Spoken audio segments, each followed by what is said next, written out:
میرے چینل کے ناظرین السلام علیکم۔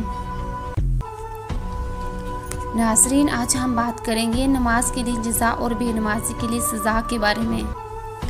ہر مسلمان اس بات سے خوب آگاہ ہے کہ قرآن پاک اور احادیث مبارکہ میں جتنی تاکید نماز قائم کرنے کی آئی ہے اتنی کسی کام کی نہیں ہے۔ اللہ تعالیٰ نے 70 مرتبہ واضح طور پر اور 700 مرتبہ اشارہ کے طور پر نماز کی پابندی کے لیے ارشاد فرمایا ہے۔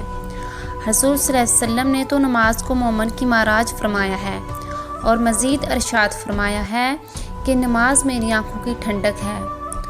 خدا اور اس کے رسول صلی اللہ علیہ وسلم نے جتنی نماز کی تاکید کی ہے اتنا ہی اس کی جزا سے آگاہ فرمایا ہے۔ ایک حدیث کا مفہوم ہے کہ جو شخص نماز کا اہتمام کرتا ہے اللہ تعالیٰ 5 طرح سے اس کو اکرام و اعزاز فرماتے ہیں۔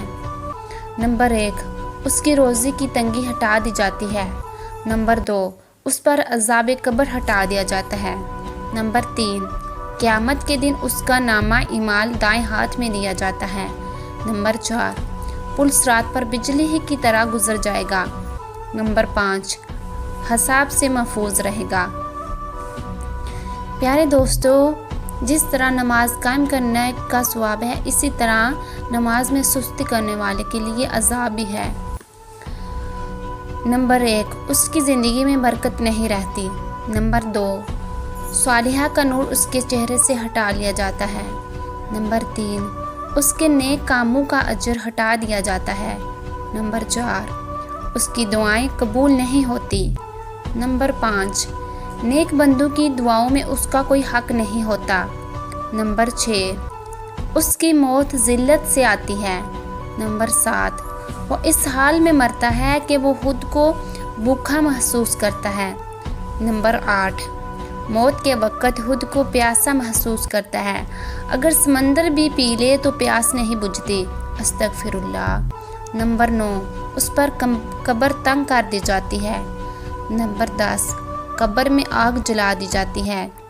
نمبر 11، قبر میں ایک سانپ مسلط کر دیا جاتا ہے۔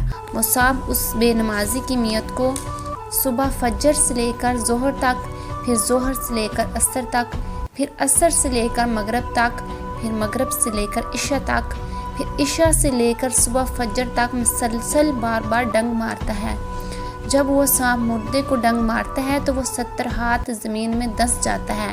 اسی طرح قیامت تک اس کو عذاب ہوتا رہتا ہے، استغفر اللہ۔ اللہ پاک مجھے اور ہم سب مسلمانوں کو قبر کے عذاب سے محفوظ رکھے۔ پیارے دوستو، اگر آپ کو میری ویڈیو پسند آئی تو اسے لائک اور شیئر کیجیے گا اور میرے چینل کو سبسکرائب کیجیے گا۔ شکریہ۔